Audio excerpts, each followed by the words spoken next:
keeping it real with Shannon. Until I looked at myself in the mirror one day and I was disgusted with what I saw. So I said, you got to make a change, man. It's all about fun, laugh, and getting through life. That's what it is. I find you have everything to gain with Christ, and without him, everything to lose. Said I'm gonna lay you down, just like the bridge over troubled water. Hi, everyone, and welcome to Keeping It Real with Shannon. Thank you for joining us tonight. And let me introduce my co-host that joins me every week, Dr. Vanessa Danzy. Hi, Vanessa. Hello, Lottie. Well, look, tonight's topic is a very sensitive topic that we want to talk about: bereavement. How do we handle grief?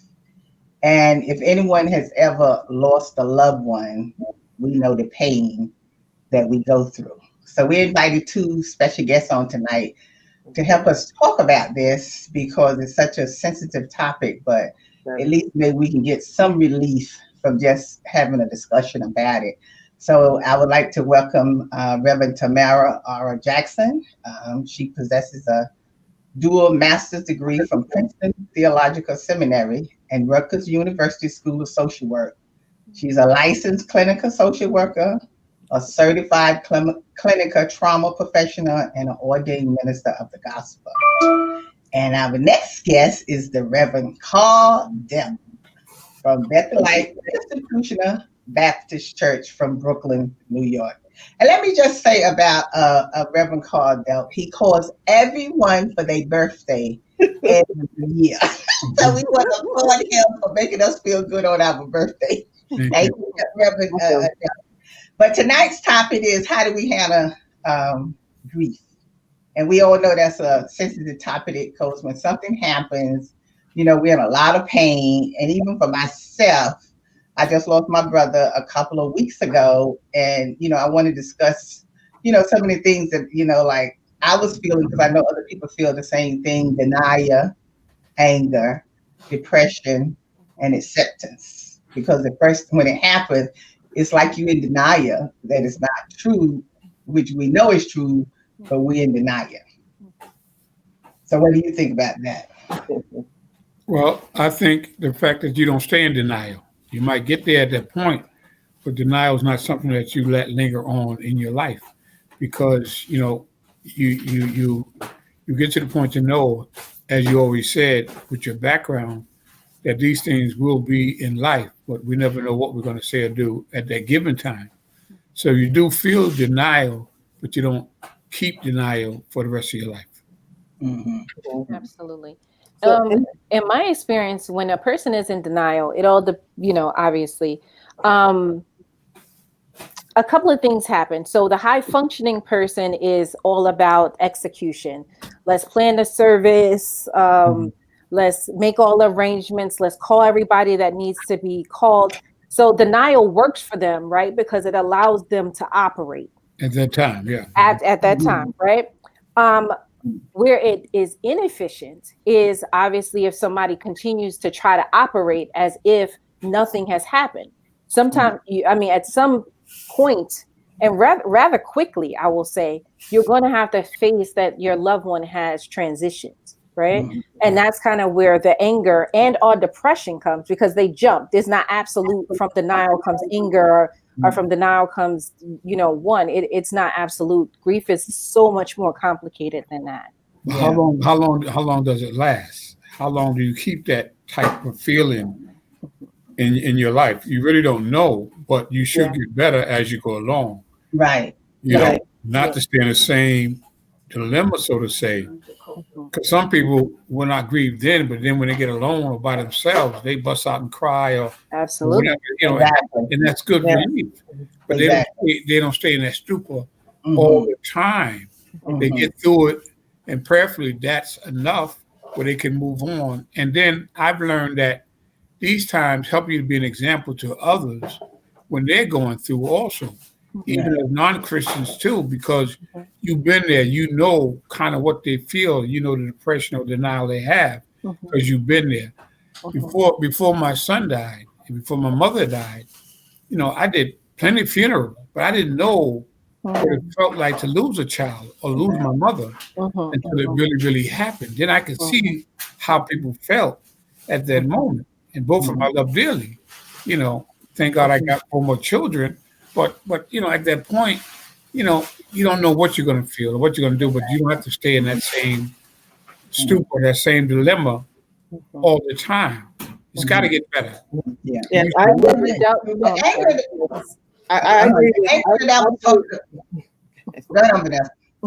I agree with Reverend Delt. I lost my mom last year. Okay. And I also agree with Reverend Jackson that you're high functioning, you getting things ordered, you're put in charge. Yeah. And then I've been around death every day in the work capacity that I worked in, and it's never the same. Right. When it hits home, it's never the same. And I found myself in this pivotal moment where I was by myself, and like that's what I did. I cried. Not crying out of anger, but crying like, you know, I don't have a name for it, but it was just that moment.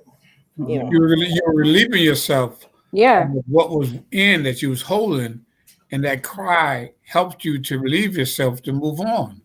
You know, even though it's in your mind, but it don't have to affect your health. Or that's all.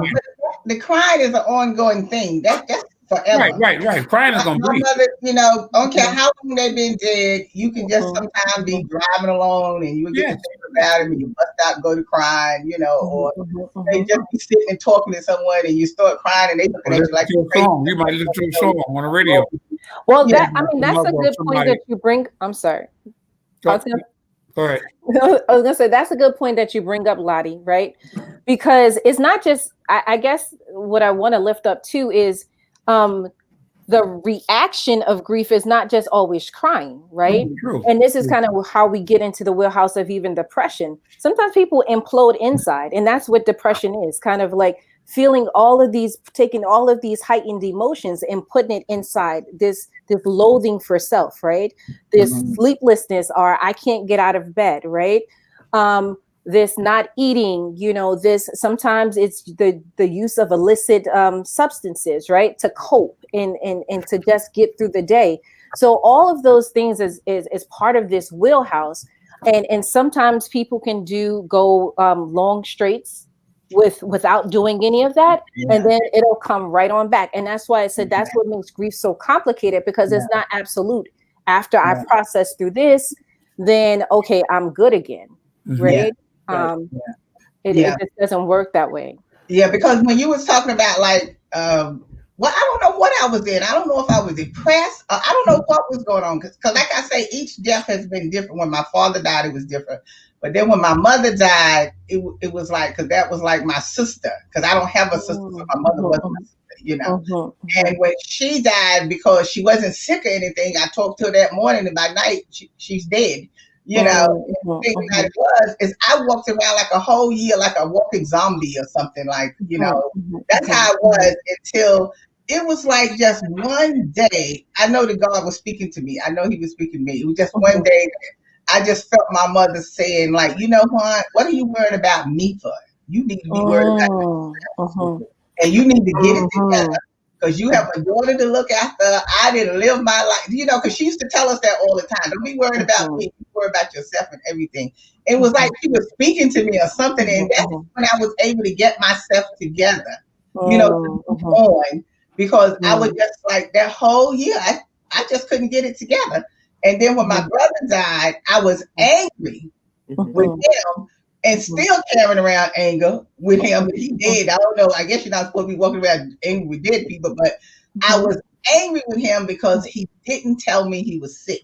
So by the time I found out he was sick, he was already like near the end. So then the pandemic hit. So I really couldn't see him that much or whatever. So I didn't really get to see him on the end as much. I could just talk to him on the phone a little bit, but not be able to talk. And I was angry, like, well, if I'm your sibling, why you can't tell me that you were sick? Right. I'm gonna speak. Can I speak to both of those things real quick? So when you said about your mom, right, and kind of like you're walking around kind of in this alternate reality, basically, right? This disbelief that my mother is gone, right? And you finally you could kind of like hear her voice saying to you, "What are you doing?" that's the benefit of when people process grief with a therapist, because that's not something that we can jump to, right? But over time, that becomes the question. So if your loved one was here today, if there was something that they could communicate to you, and this is almost verbatim things that I've said, right? If they were here today, what would you think?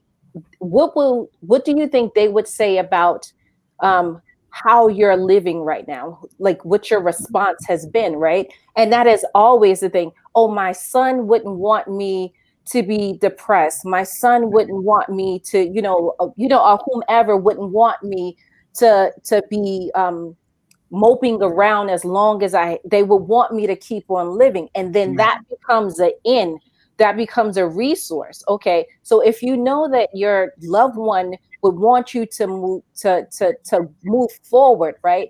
How do we remember, right? Because closure doesn't equal erasure. And that's the biggest thing that I teach people, right? Closing the chapter that this person is not physically with us does not mean that I'm forgetting them. And that's a big part of grief too. Second point, really quickly, to your brother's thing. I'm glad you said the why, right? Because anger is just this default emotion. It really doesn't tell us anything. But as a therapist, my job is to pull back the onion to see why, what's behind the anger, right? And a lot of times it's, okay, I wish I would have known. Or sometimes, a lot of times, believe it or not, it's guilt. People who weren't on speaking basis when their loved one got killed or transitioned or whatever. I mean, there's so many very complex emotions. And so it becomes working with that first and to get them to the closure, to get them to the healing, to move forward. And I think also that what you're saying is right. But I think the way that we respond after everything is over, how we still show our love and concern for that individual. Absolutely. By calling them or taking them out and just letting them know it's going to be all right. Absolutely. I mean, I wish I could keep your loved one here, but I couldn't. I know you would do the same. I know there's a lot of questions to be asked, but a lot of answers you're not going to get. How do you get to the point to move on? Hey, I'm here for you. How you doing? How you feeling today? And let it be an ongoing thing. You got to call every day, maybe once a week or whatever, but let it be a point where they know somebody cares. Somebody is concerned. Yes, I'm angry, but I don't have to stay angry. As I said earlier, anger is all right because anger is not a sin.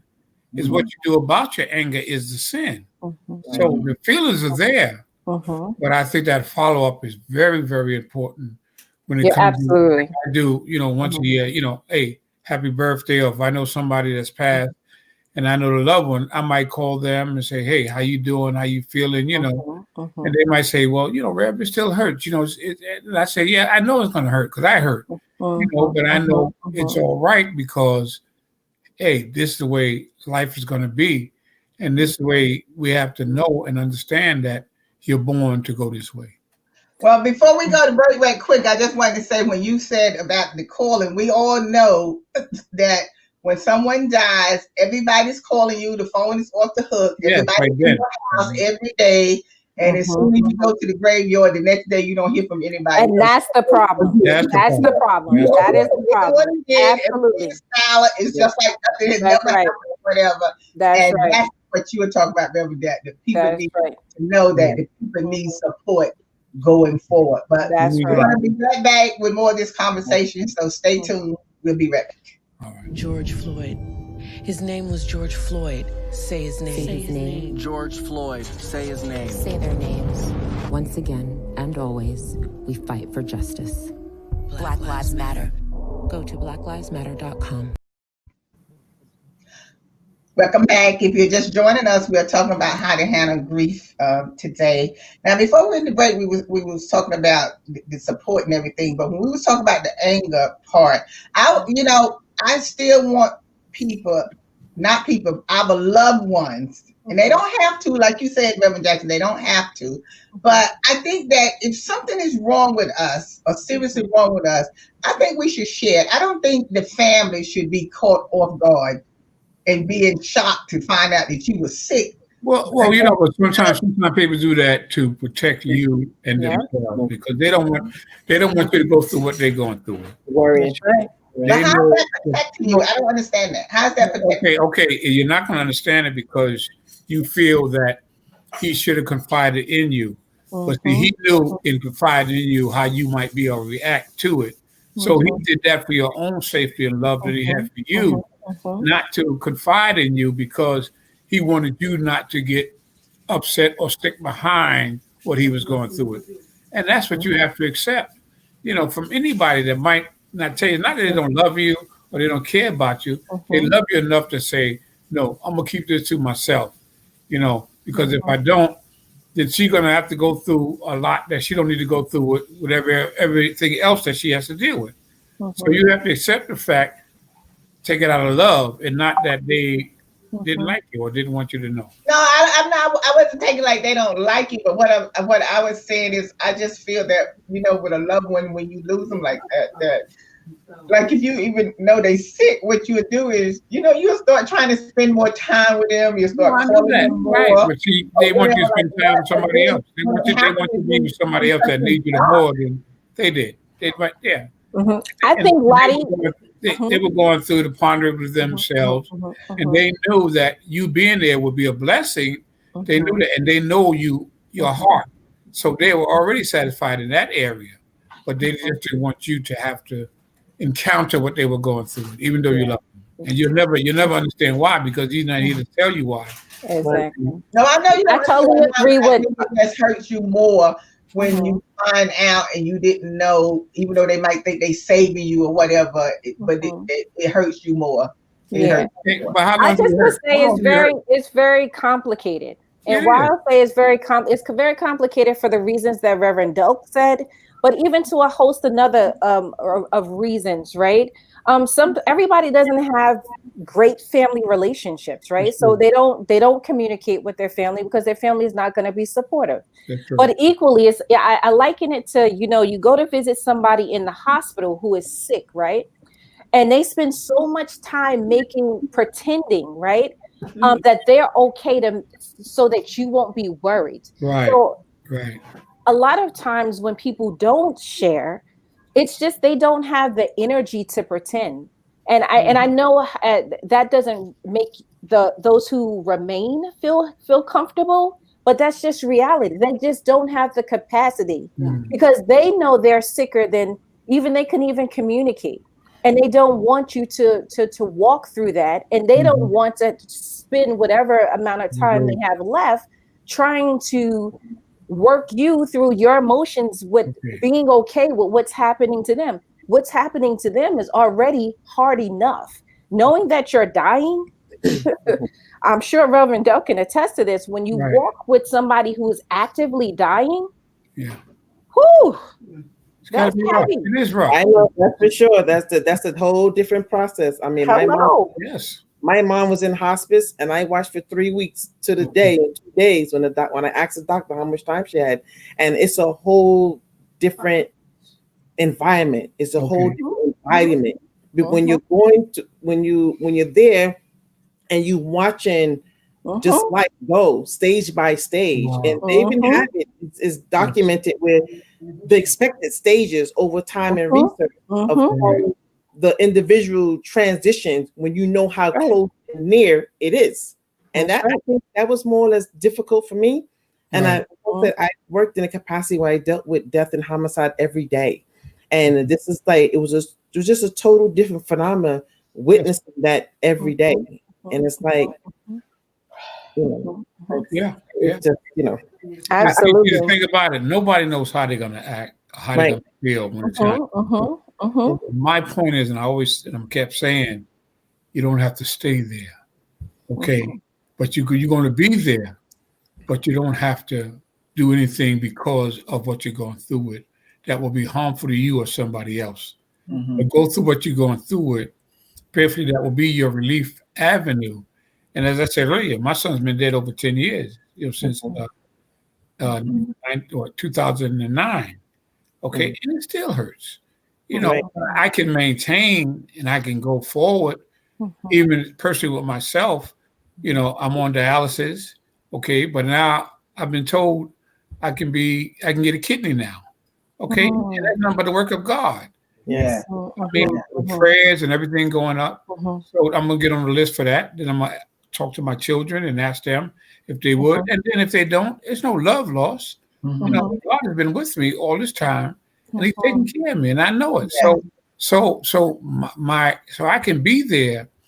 And the fact that knowing the miracles of God, which He's done in my personal life, and I share that when I preach or whenever I talk to somebody. And as I tell folk, during this pandemic, I'm not being safe or careful. I just want to be faithful. Right. But God has not changed. He is still the same. He has not changed. He has not got any different. But we're making a change because of the government. And I've never heard de Blasio nor Cuomo ever say that God told them to do this, that, and the other. The CDC or Dr. Foss said about this pandemic is getting worse and it's all this, they predicting this. Nobody said what God said. And I don't think that God is pleased of how we are treating Him as good as He's been to us during this pandemic. Okay, no one has died from the virus. They died because it was time to die. You have to realize that. I'm sorry, I have to interject. Yes. I have to interject. Because I know the show is not too long. So there's a couple of things that I want to speak to what Reverend Delk said, but I want to first speak to the topic that we're talking about, bereavement. Okay. So some tangible things that people can do, right? Because now we're in holidays, right? Okay. So regardless of whatever circumstances that a person has lost, there's a loss, right? So now we're in holidays, right? Okay. So one of the ways that I help people begin to move forward is helping them to remember, right? And how you remember is important. It's because the person is not just their expiration date. The person had a whole life before this. So it's something as simple as birthdays. You know, what was the person's favorite meal, or favorite drink, favorite color, favorite flower? I mean, very simple, but that's how you remember. You loop them in. You continue to loop them into the family narrative. Same thing with holidays. Was it a particular Thanksgiving meal that the person liked? Was there a particular Christmas, something that they particularly liked for Christmas? Like one client that I have, it was like their mother loved the ugly sweaters, even though they weren't into the sweaters, but that's what they bring forward, right? So this is how we remember, and this is what becomes the balm of Gilead, right? To soothe this transition, this time, and that's very important for people to hear. How you remember, it's not just getting over. You have to be intentional in how you remember, because it's not just the person's date of death, right? It's a whole life that they had. What are the movies they like? What are the stupid jokes that they said?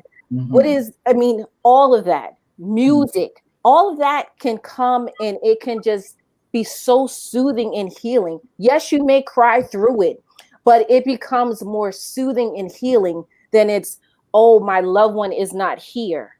Okay. You are so absolutely right on that, because it was Thanksgiving. You know, it was my daughter's first time cooking Thanksgiving dinner, so she made the turkey and everything, right? And you know, the different stuff that goes with it. So like I was telling her when she was cooking, and I was like, now you know, Mom would not have put something in there like that, or you know, Mom would have put that. You know what I'm saying? Like I was telling her about what my father, when they cooked, my father was an excellent cook, and I was like, well, you know, they didn't put that stuff in there or nothing like that, you know, or something like that, you know. Or like my brother, like he used to come over and watch the Westerns and things like that. I guess we have to watch the Westerns by ourselves this year or something. You know, we were but what a wonderful way to remember. They was still, you know, around and stuff. So that's something too about talking about them in conversation. Yes, that's interesting, because how do you help the person that don't have that type of background like you have? That's how I was going to ask. And that's what I was talking about, after the calling and to check on them, and like you say, Dr. Jackson. But even the person is not trained. You're right. By the presence that you're saying, right? You visiting and stuff, you're listening to stories, right? Right? Like, oh, really? You know, and it's something simple. You don't even have to be a therapist. You can be like, word, you know, when you're sitting with them or whatever, you know, okay, well, what did the person like? Like, almost kind of like remembrance. Summoning or having them jogging their memory through the senses, right? Well, if you were remembering their scent, did they wear cologne? Did they wear perfume? I mean, it can be very simple. Right, I understand. That's very, true. very simple. You know, when we talk about faith, what about the individuals that's dealing with loved ones that have transitioned and don't have a faith? How do you recommend or begin to show them a path of grief? Okay, I hope that you give them you. Okay, you be an example to them. Okay, you might have to say a word, just be you. And if they know what you've been through with and see how you react to what you've been through with, it might give them a juggling or help to know it's going to be all right. Why does she act the way she do? And it just happened to her. She lost her mother. She lost her brother, sister. Now I'm losing mine. Hey, I can be the same way. I can have that jubilant spirit and still be who I am, but just accepting the fact of what happened. If they're willing to do that and able to do that. But I think you can be an example. Exactly. To piggyback on that, the biggest part of my job is, well, the biggest two parts of my job is the power of presence, right? Because that's basically what we're talking about here, first and foremost, being present, right? And then the second biggest part of my job is active listening. I think the problem people often have when it deals with grief or any type of problem is they talk too much. You know, you need to listen. No, I don't mean that to be crass. No, right. You know, but you have to listen, because if you listen, a person will tell you everything that you need to know. I don't have to ask somebody what stage of grief you are in my office. If I listen, I know exactly where they are. And I know where to target my questions, you know, and what I'm treating, right? Because a lot of times I'm treating the symptoms of grief, right? I have to treat the heaving. I had, you know, this person that was heaving, vomiting. I have to treat that first. I have to calm down her nervous system before we can even get to discussing what has happened, right? Or I have to bring up their system if a person is like clinically depressed first. I have to get them within their window of tolerance that they can even have a discussion about it, right? So it's just like, if you listen, if you just listen, a person will give you all the information that you need, and you target your questions accordingly. That's true too, because I think what you want to do is just talk. I think a lot of times you just want to be talking. Yeah, you want to fix it, but it's not for you. You just talking. A lot of times it's not for you to fix. Yeah, and you just want the people to be listening while it's almost like venting. It's almost like you're venting or something like that. Yeah. Well, we have run out of time for the first part of our show, and you know, I'm so happy, Reverend Delt and Reverend Jackson, that you came on to join us. And thank you so much for this opportunity. A few minutes for our show. We're gonna cut the show here and say goodbye to everyone, and then we're going to come back for our after show for a few minutes. So we want to thank everybody for joining us today. Thank you. Thank you. I hope what we have talked about can, you know, help you in some way or not. But anyway, thank you. And as always, we'll see you next time. Okay. All right. Today's show is sponsored by Abu's Bakery. If you have a sweet tooth, stop by Abu's Bakery for some delicious cakes and pies. It's Shannon. It's Shannon. It's Shannon. It's Shannon.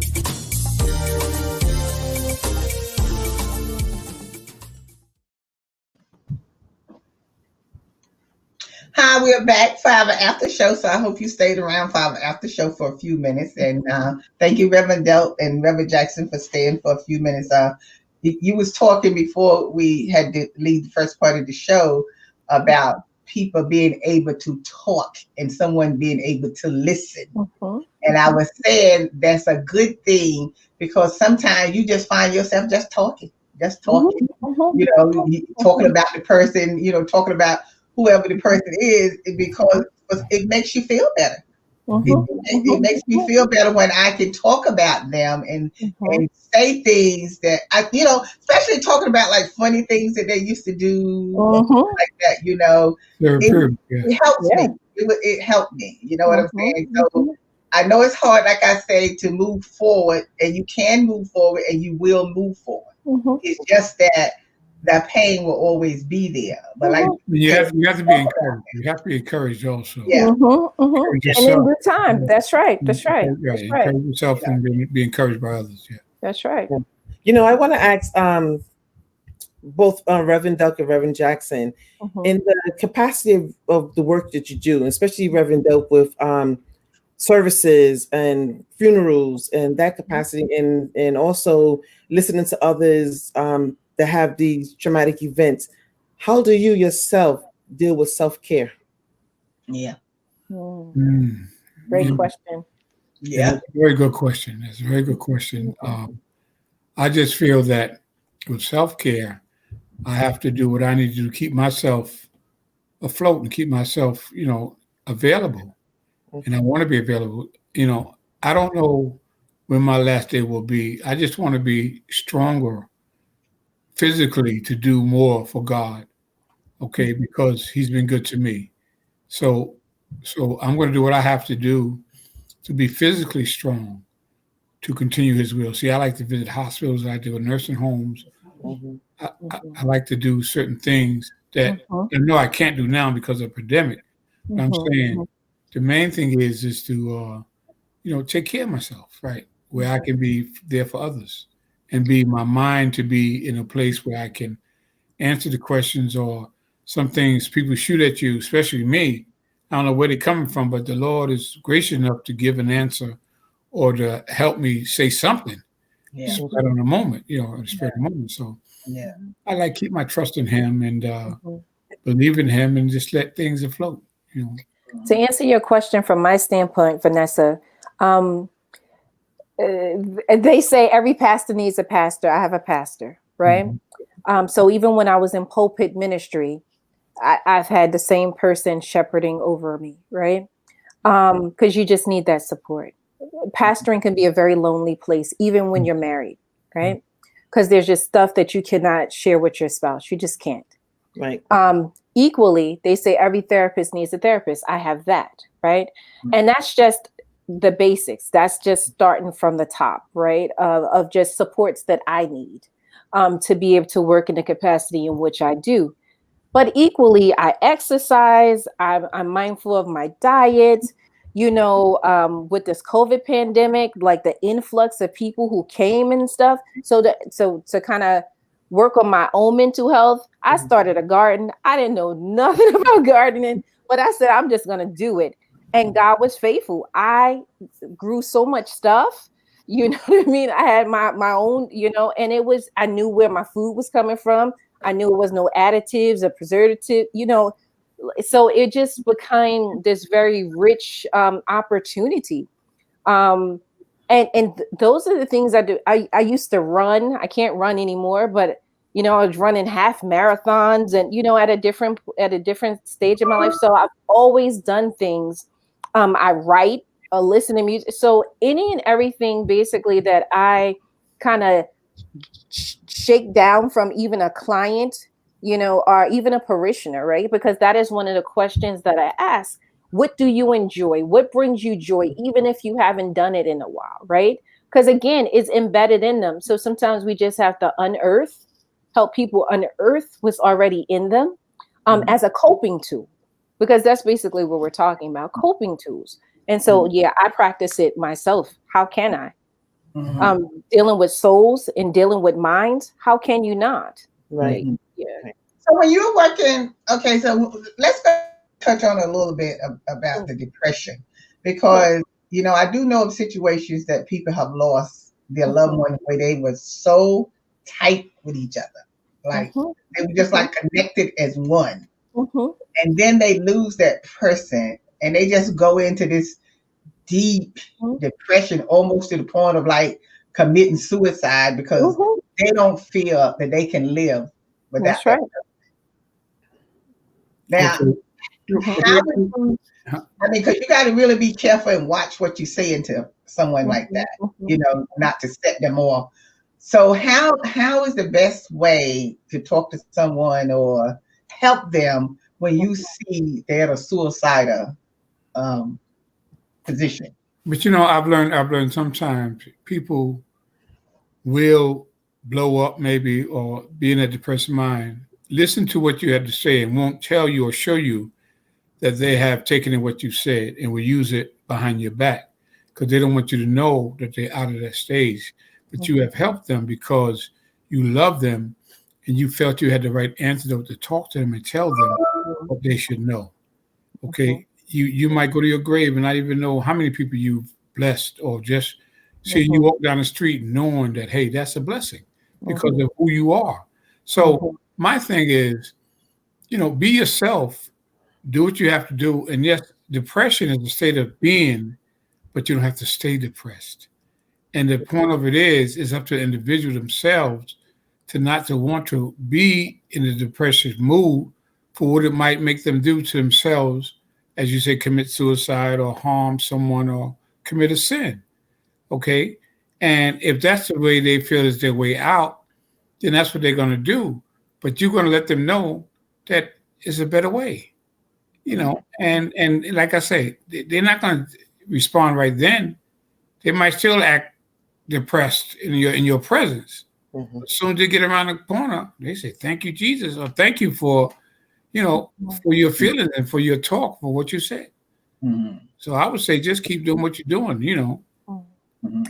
I would say I would answer that a little differently. Not that I disagree, but I would answer it a little differently. Depression is a slippery slope. And when you're talking about suicide or suicidal ideation, right? So suicidal ideation is not uncommon, right? There's some types, you know, people, it's not uncommon for people to have fleeting thoughts, you know, something has happened and now, okay, that's my way out. The problem comes is when that becomes action, right? Or when somebody has a plan, as we say, right? So the questions that come, and no, you don't have to be a clinician to ask somebody questions, you know, kind of probing questions like, you got weapons in your house? That becomes important because if they have weapons in their house, then there has means, right? You're saying that you're thinking about this. You got a plan for this, right? Most people don't have a plan. And I will say just outrightly, if somebody really wants to commit suicide, I mean, and this is just outside of grief in general, just in general, if somebody really wants to commit suicide, they're not going to tell you about it. They're going to do it. Suicide is an action-oriented behavior, right? So when somebody's still talking about it, there still is time. There still is time to kind of get them to some type of help, resources. Sometimes medication helps, you know, to lift up the mood and stuff like that. But the person who is really suicidal is not talking about it. They're not talking about it at all. Sometimes I know, like, especially like this month now, December, I'm on call with dispatch for any traumatic events in the city. That's pretty particular for law enforcement. And sometimes when we get these kind of interactions with people calling and there's some kind of stage, you may not know initially, but you know just with the job itself has a lot of additives to it that may bring down the morale, that may cause people to be helpless and hopeless. And sometimes these people, just because they don the uniform, they don't get the opportunity to really express themselves and look for help, adequate help, always in time. Absolutely. As well, depending on the capacity of where they work and what they do and what they present themselves as to, you know, to the people around them, especially their families. You're absolutely right. You're absolutely right. Yeah, because now talking about handling grief, and like you said, Reverend Del, about we know we come here, we did not come here to stay. We know that at some point we're going to die. We know that, and we're preparing to die. because that's what they say we're supposed to be doing, preparing to die, whatever. Not that we don't want to go anywhere, because I mean, I'm not ready to go anywhere, but I'm prepared. Yeah. I know I'm leaving, so I'm be ready to leave. But the grief is such it's like it's something that you just, even when you talk about it, it just, that feeling that you can't describe. And the pain sometimes is a pain that you just don't understand. You just cannot understand that pain that you're going through, even though you know you're going through it, but it's just a pain that you just can't even describe what it is. And it's something like that. I just feel that we can't do anything about it. That it's going to happen. It's going to be. And like you said, we have to learn how to deal with it. But learning how to deal with it is the major problem, is learning how to deal with it. And we... Well, just like you say, if you get a headache, you take an aspirin. And that aspirin in your mind is going to soothe that headache. It's going to, it's going to go away. Absolutely. So now, when you in that stage, you want something that's going to bring you out of that stage, if that's what you're looking for. Or do you want to stay into that same angry stage all the time? It's really up to you, okay? Because I understand you keep saying, Lottie, that, you know, about this anger and how things hurt, and it does, but it don't have to be forever. That's what I'm trying to say. Oh no, it's not going to be forever. It's like, even now, I'm not feeling give yourself permission. I'm sorry, not anger anymore. That's what I was feeling at the beginning. Okay. I'm not feeling like anger now, because you know, I have accepted it. I have accepted it, that's what their decision was, and that's what I'm gonna have to live with the decision and all like that. That's how I felt at the beginning. Like now, I don't really feel that way. All I can do now is deal with my pain each day, and I have to take each day one day at a time. That's what I was gonna say. No, that is gonna ebb. Sometimes it's gonna be better. Sometimes it's gonna, and that's what I was going to say. Give yourself permission to feel. It's okay to feel. And I guess that's what would be my takeaway for you, Lottie, in particular, right? Give yourself permission to feel. It's okay. You know, it's not going to be like this always, but this is the season that you're in, and that's okay. God is still meeting you. That's right. Here now, right? You're in a valley moment. God is still there, right? It's okay. Yeah. You can bring I mean, I know he's there. I'm a believer. I'm a true believer, and I know, because you know, what I do when I walk around, I just ask him to lift the pain off my heart, just lift it.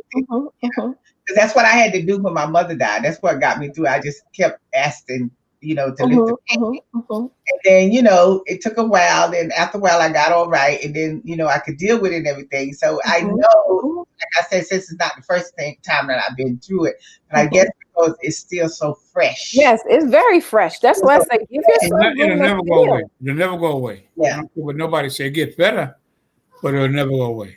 No. I don't How care do what you nobody deal say. with the issue when it is children who has lost a parent? Yeah. Okay. When our audience members wants to know, how do you deal with this issue when it is children who lost a parent? How do the children deal with the grief? Is that the same thing with them as it is with the adults losing someone? No, I guess it's got to be a difference. It's got to be a big difference in how they feel. Okay, but now the point of it is, who is their support factor while they're going through what they're going through with? Yeah, age matters. I would say age matters, because now you have a broken attachment.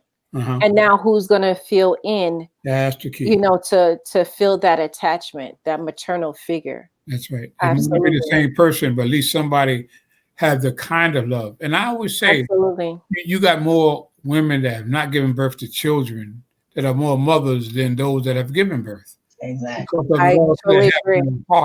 So if somebody picks up with these bereaved children that love that person that died, that mother, and they want to fill in, okay, it'll be a joy, And sometimes, I know it's a struggle raising children, and you got to go through a lot with that. But in the long run, the fact that you took time out to do that, it's a blessing. I look at grandparents today, how they got to raise their children because the mother is out there on drugs or out there doing what she ain't got no business doing. But instead of putting them in the system, now grandma has to go through the same process of raising the child. And she should be enjoying life, going here and there. Love means a lot. Another resource I would say, particularly when you're dealing with young children, and actually this works for adults as well, because again, depending on where they are and their capacity to hear, children's books. I know that sounds like a little out there, but there are a number of children's books that cover grief that make it more palatable for a young person. And then you can have that conversation in ways that is age appropriate. So that's another thing I want to highlight. Make sure, depending on the age of the child, that is age appropriate. Because to try to have a kid understand, a 5-year-old understand, at a 16-year-old's level or, something like that, that's just not going to work. Right. But should you talk to them and find out how they feel? Because of this loss, personally, I would invite them to draw it. Huh? I would invite them to draw it. Oh, to draw it instead of speaking. To draw it, yeah. Okay. It's almost like taking from play therapy. You know what I mean? Just allow them to draw it and then tell you about the picture. Because then that's going to give them more capacity for words. Express themselves. Absolutely. And through words. Okay. Absolutely. I understand. Absolutely. Yeah. That's like therapy for the children, particularly like you said, when they can tell you how they feel. Because you ask them, you want to know, and they'll tell you quicker than an adult will. Yeah, exactly. So they see that, you're concerned and you want to know, hey, exactly, you're going through it. How do you feel now that mommy or daddy is not here no more because of death? Because, I'll never see them again. What's the reality of living and dying? When I was a young boy, grew up in church, I say that when I do my sermons at funerals, why did I have to live if I got to die one day? I thought it made no sense. But now the closer I get the guard down, I realize I really don't have to die. I can just fall asleep, anticipate waking up again, being with him in heaven. See, now I'm at that stage down in my life. I wasn't always there, but I'm at that stage down in my life. It was at one point where, hey, what's the use of living if I want to die? Absolutely. Another, because we're talking about children real quick. I'm sorry. I'm just going to bend down to get this book. It just happens to be within my reach. So another good book. This is a good book. This is called The Invisible Tattoo. And it is a compilation of stories, poems, and such from loved ones but from the mouths of children who have lost a significant, like a parent or a sibling, or whatever, by whatever means. So I actually did a workshop with mental health with children, and this is one of the resources that I gave to all of them, because out here, and I'm sure there's one in New York, there's an organization that specifically deals with grief in children for no money. So it's not even, you have to have a certain amount of insurance or whatever, but they specialize in grief in children because it's just so intricate. That has always been my concern with children when they lose their parent at a young age, like that 4, 5, 6, 7 age, because they really do not understand. They just know. Right. So even when you tell them, well, mommy, daddy, or whoever is not coming back, I think it's still hard for them, like, to process, like, why are they not coming back? Yeah, you're gonna have to reinforce it. It's gonna have to be reinforced. Absolutely. And you just, in each stage that they're in, you just do it at what is age appropriate at that time. Absolutely. Yeah, because that's always was my prayer. To let me live until my daughter got up to size where she could take care of herself, or whatever, because I didn't want someone else taking care of me and like that. And same thing with my mother. I always pray, God, let my mother live until I get grown. Thank God, He has answered all my prayers, and so I'm on my last prayer with Him is let me stay around a while to see my granddaughter get up sometimes. You want to be seeing them, and that's so hard on children when something happens, when they have become attached to the grandparents or to the parents, and then something happened. That's always been my main concern, and how to help them and how to deal with them, and because I don't even know how I would talk to them. I don't even see. But when the time comes, hopefully it never comes. When that time comes, you'll be able to deal with it, because you never know what you're going to do until the time comes. That's absolutely right. What you need for that time, you'll be able to handle it, okay? Because it's in your heart. And you'll get the right directions through God, through your friends, through others that will help you to make it through what might happen. Like I say, we're not predicting nothing about you losing your daughter, and you got to raise your granddaughter and all that stuff. We don't know what's going to happen. Yeah, you'll be all right. It'll come to you. Yeah, and you blow your own mind. I do my best not to go too far ahead. Like I do have my son is young, right? So my son, I'm a late mama, right? So my son is 5, right? And my mother has been having a lot of issues with her health, right? Earliest, I don't even think it's 2 months into she had to have a pacemaker, right? So this congestive heart failure, right? And so my son is very attached to my mother. Which makes a whole lot of sense. And so I begin to imagine what it is like, what it would be like for me to have that conversation with him. But I have purposely made myself stop, right? Even though there's a level of preparation, whatever that's like, right? Because you can never be prepared adequately for these things.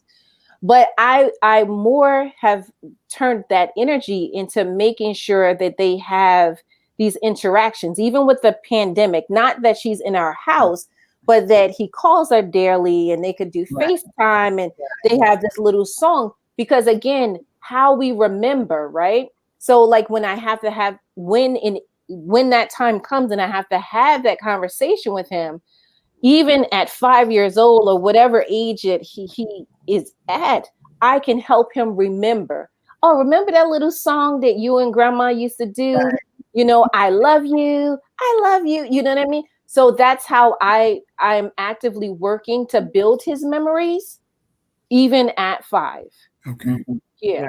And anything else that you might need after that will come to you. Absolutely. And you will think, hey, where did this come from? But it's right. Absolutely. So absolutely. Because if I harp on, she's sick and she's right. I'm taking her out of here before she's gone anywhere. Well, you know what? I have to say, I just want to thank the both of you for really coming on. This has really been good therapy for me, even though we're talking to the audience about grief and their loss and stuff. But I realize now this is what we need. It's just therapy where we are talking about what grief is. And that therapy is more important to me than anything else, because it's like you talked about it, you're listening, the person can talk about it. Like you said, whoever have lost someone, find that support. In the family. If it's not in the family, it's in your friends, it could be in your coach, it could be anyone that can support you. And we need to also, like, you and Reverend Delk said about when someone does die, everybody's calling you when it happened, but then you don't hear from anybody. That's right. And we need to stay in contact with the people. That's right. Follow them on. That's right. Journey with. That's right. Okay, so don't ever feel that you're alone. Find some self-care. Yeah, be willing to reach out. Some people don't want to reach out, but be willing to reach out. So I want to just thank you so much for joining us tonight. Thank you for having me. Thank you. This was awesome. Nice meeting you, Reverend Delk. It was awesome. Yes. Sharing minds and space and spirit with you. Well, listen, we're here, and you got my number, and anytime. Yes. Amen. Feel free. I'm going to pray that we all stay safe during this pandemic. Amen. No, I'm not staying safe. Don't say we worried about that. We I'm talking about me. I'm talking about me. I'm already safe. I just want to. Amen. Okay. But no, Reverend Beck, I have to say, I'm on the same road. I know that. I know what you mean. You know, she was scared to come out of the house. She didn't want her daughter to come over to visit. Her daughter was coming up from North Carolina. She didn't want the daughter to come to the house, you know, to see her and everything. And I just finished talking to her and saying, why don't you let your daughter come to that house to see you?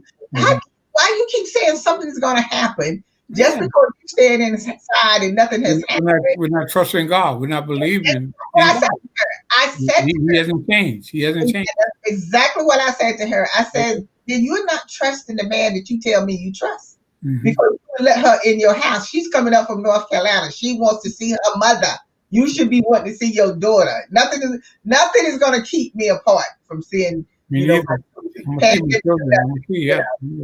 know what happened for Thanksgiving. I got to find out if she let her in the house or what afterwards. But you can't tell people, what to do or whatever, like that. But hopefully, thank you all for watching. Thank you. Have a blessed holiday season.